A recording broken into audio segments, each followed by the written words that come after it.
પ્રકરણ 2 આકાર અને ખૂણા. જુઓ, અહીં રોહિણી અને મોહિની બંને જોડિયા બહેનો છે. તેઓને એક સરખું કામ કરવું ગમે છે. એક દિવસ તેઓ દિવાસળીથી આકારો બનાવી રહી હતી.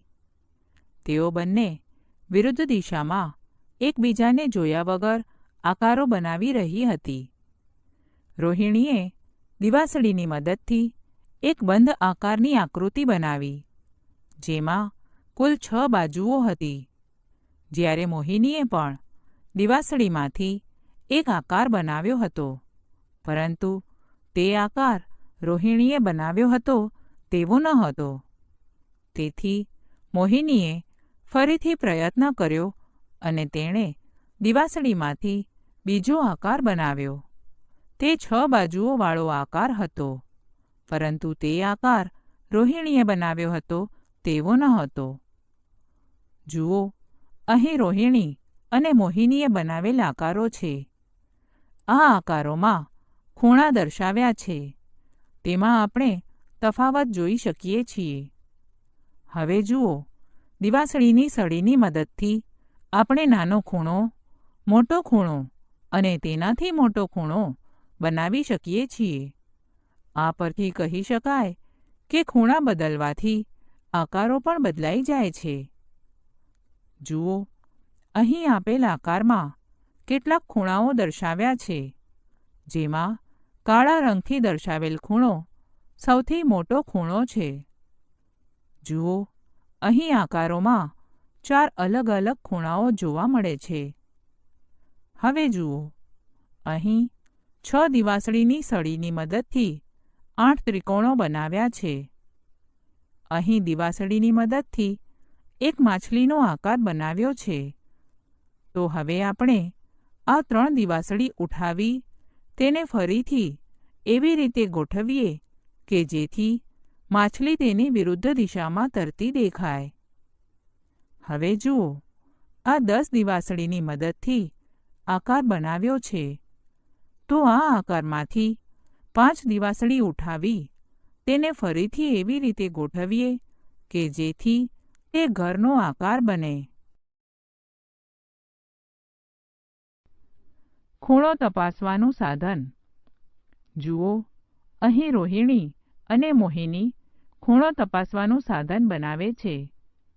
તેઓ કાર્ડબોર્ડની શીટમાંથી 2 પટ્ટીઓ કાપે છે અને તેને ડ્રોઈંગ પિનની મદદથી એવી રીતે લગાવે છે કે પટ્ટીઓ સરળતાથી ફેરવી શકાય. આ ખૂણો તપાસવાનું સાધન અંગ્રેજી અક્ષર એલની જેમ ખુલે છે. હવે રોહિણી અને મોહિની ખૂણો તપાસવાનું સાધન લઈને તેમના વર્ગની જુદી જુદી વસ્તુઓના અલગ અલગ ખૂણા માપે છે. રોહિણી ગણિતની ચોપડી અને પેન્સિલ બોક્સના ખૂણાઓને માપી રહી હતી, જ્યારે મોહિની લંચ બોક્સના ખૂણાઓને માપે છે. આપણા કંપાસ પેટીમાં રહેલ વિભાજક દ્વારા પણ ખૂણો તપાસી શકાય છે.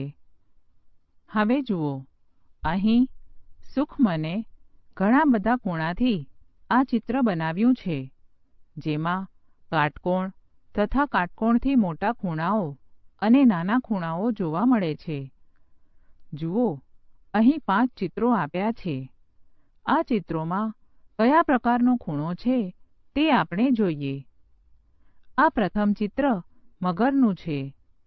આ ચિત્રમાં આપણને કાટકોણથી નાનો ખૂણો જોવા મળે છે, જ્યારે બીજું ચિત્ર લેમ્પનું છે. આ ચિત્રમાં આપણને કાટકોણ ખૂણો જોવા મળે છે. હવે ત્રીજું ચિત્ર ઘરની છતનું છે. આ ચિત્રમાં આપણને કાટકોણથી મોટો ખૂણો જોવા મળે છે, જ્યારે ચોથું ચિત્ર મોબાઈલ ફોનનું છે. આ ચિત્રમાં આપણને કાટકોણથી મોટો ખૂણો જોવા મળે છે, અને આ 5મું ચિત્ર પક્ષીનું છે. આ પક્ષીના ચાંચમાં આપણને કાટકોણથી નાનો ખૂણો જોવા મળે છે. ચાલો હવે એક પ્રવૃત્તિ કરીએ.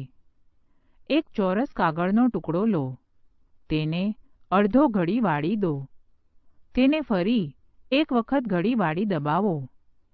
છેલ્લે વાળેલી ઘડી ખોલો, જેથી કાગળ અડધો વળેલો દેખાય. ત્યારબાદ કોઈ એક ખૂણો લઈને તેને તૂટક રેખા પર ઘડી વાળો. હવે જુઓ, કાગળ પર તમને કાટકોણ દર્શાવતી રેખાઓ, કાટકોણથી નાનો ખૂણો તેમજ કાટકોણથી મોટો ખૂણો દર્શાવતી રેખાઓ જોવા મળશે. બાગમાં રચાતો ખૂણો. જુઓ, આ ચિત્ર બગીચાનું છે. આ બગીચામાં એક ઝાડ છે અને એ ઝાડ ઉપર મધપૂડો છે. એક મધમાખી મધ બનાવવા માટેના ફૂલો ઉપર ભમી રહી હતી અને આકાશમાં સૂર્યપ્રકાશ ફેલાવી રહ્યો હતો. તો બગીચાના આ ચિત્રમાં આપણને સૂર્ય અને ફૂલ વચ્ચે ખૂણો બનતો નજરે પડે છે. એ જ પ્રમાણે હવે પેલા વૃક્ષ પર બેઠેલ પક્ષીને જુઓ. તેની ચાંચ ખૂણો બનાવે છે, જે કાટકોણથી નાનો છે. આપણી આસપાસ એવા ઘણા પક્ષીઓ જોવા મળે છે જેની ચાંચના ખૂણા નાના હોય છે, જેવા કે ચકલી, બુલબુલ, કાબર વગેરે. હવે જુઓ, અહીં આપેલ નામના અક્ષરોમાં પણ આપણને ખૂણા જોવા મળે છે. જુઓ, આપેલ સુખમન નામમાં ઘણા ખૂણાઓ બતાવ્યા છે. આ નામમાં આપણને 11 કાટકોણ જોવા મળે છે. તેમાં 10 ખૂણા કાટકોણથી નાના છે. ચાલો હવે એક પ્રવૃત્તિ કરીએ. અહીં ગણિતના 10 પુસ્તકો એકની ઉપર એક આવે એ રીતે મૂકો અને એક પુસ્તકને તેની ઢાળ બને એ રીતે ત્રાંસુ ગોઠવો. એ જ પ્રમાણે તેની બાજુમાં ગણિતના બીજા 6 પુસ્તકો એકની ઉપર એક આવે એ રીતે ગોઠવો અને બીજું એક પુસ્તકને ઢાળ બને તે રીતે ગોઠવો. હવે એક દડાને વારાફરતી બંને ઢાળ ઉપરથી ગબડાવો. આ પ્રવૃત્તિ કરતા આપણને ખબર પડશે કે 10 પુસ્તકો વાળી ઢાળ પરથી દડો ઝડપથી ગબડશે, જ્યારે 6 પુસ્તકો વાળા ઢાળ પરથી દડો ધીમી ગતિથી ગબડશે. અહીં 10 પુસ્તકો વાળા ઢાળનો ખૂણો નાનો છે. હવે જુઓ, અહીં બગીચામાં 2 લપસણીઓ છે, એક નાની અને બીજી મોટી. અહીં મોટી લપસણીનો ખૂણો મોટો છે, તેથી નાના બાળકો માટે મોટી લપસણીથી સરકવું સલામત રહેશે, કેમ કે અહીં નાની લપસણી કરતાં મોટી લપસણીનો ખૂણો મોટો છે. બદલાતા આકારો.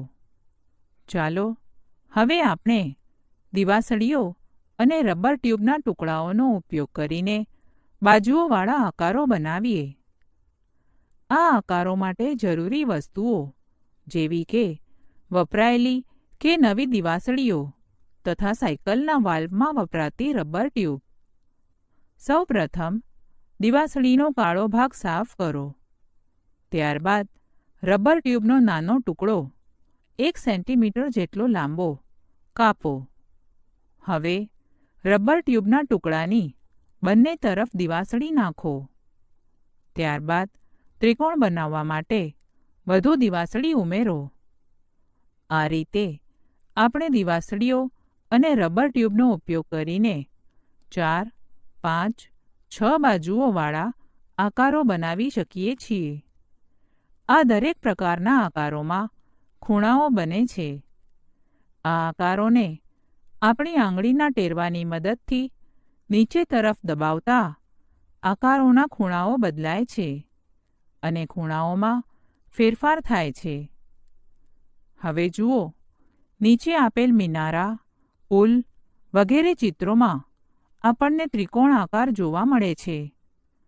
મિનારા, પુલ વગેરેમાં ત્રિકોણનો ઉપયોગ થાય છે, કેમ કે ત્રિકોણ એક એવો મજબૂત આકાર છે જેને દબાવવાથી તે સરળ રીતે બદલાતો નથી.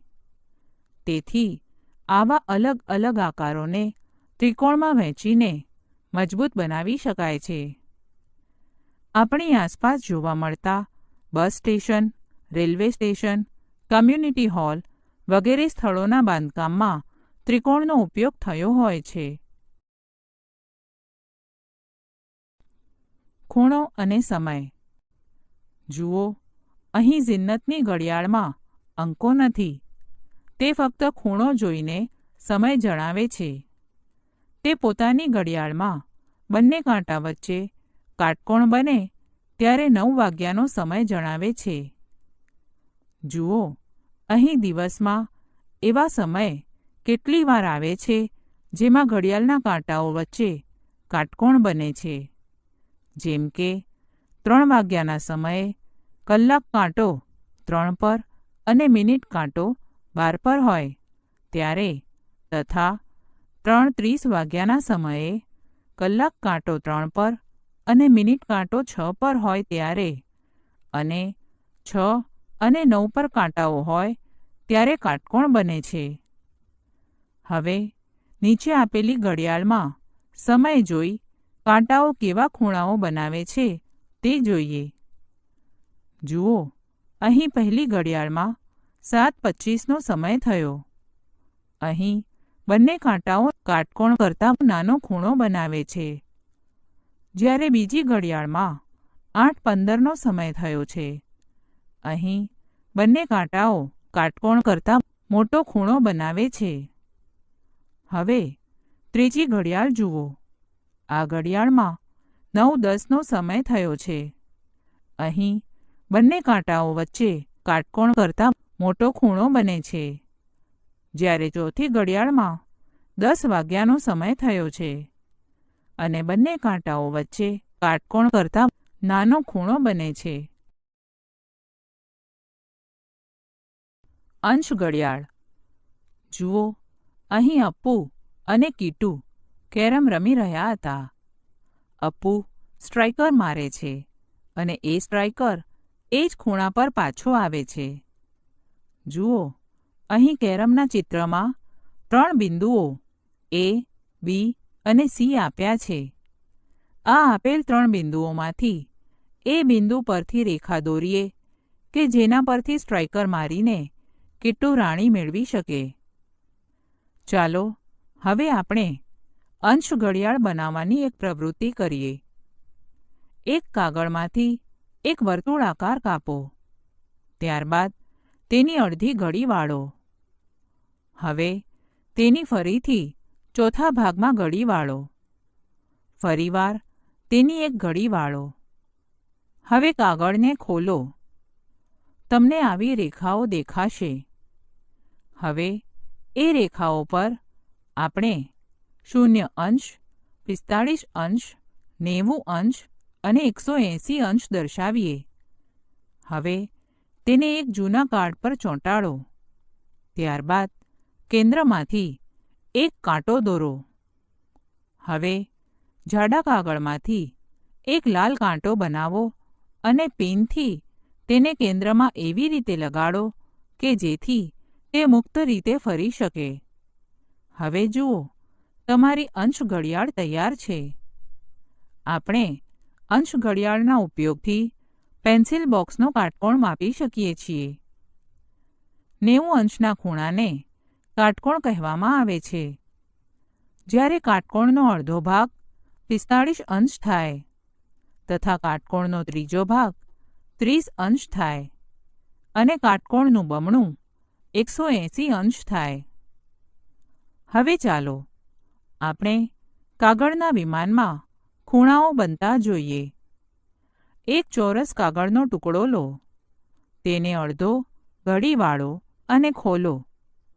ખૂણાઓને કેન્દ્ર તરફ ઘડી વાળો જેથી કાગળ આવો દેખાય.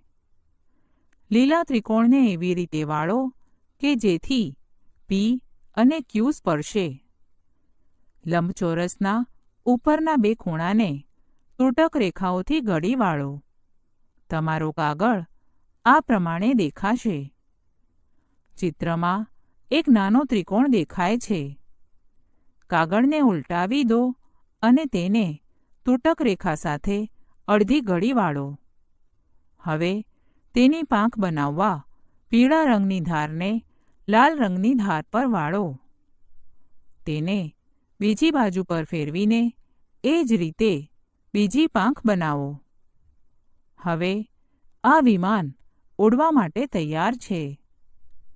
જુઓ, આપણે વિમાનને જ્યારે ખોલીએ છીએ ત્યારે અહીં આપણને 45 અંશ અને 90 અંશના ખૂણા અને બીજા ખૂણા વળેલા જોવા મળે છે.